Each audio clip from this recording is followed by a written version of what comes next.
At ayan, maglagay na tayo ng pampalasa na magic sarap. Baka naman. At maglagay na rin tayo ng soy sauce.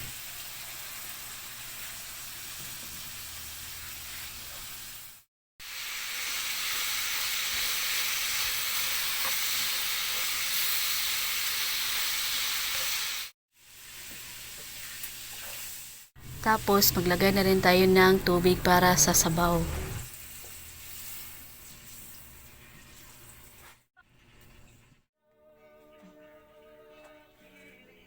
Pagkatapos kumulo ng ating sabaw, ilagay na rin natin ang ating gulay.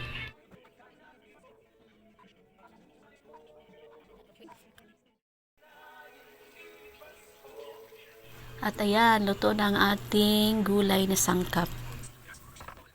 At dahil luto na ang ating gulay, ilagay na rin natin ang ating bihon.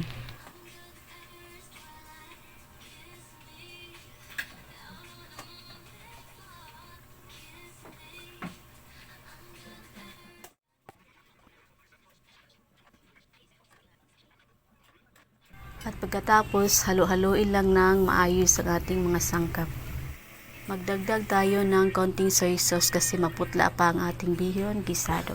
And then, halo-haloin lang natin ulit hanggang maluto. Ayan, luto ng ating bihon gisado. Thank you for watching everyone!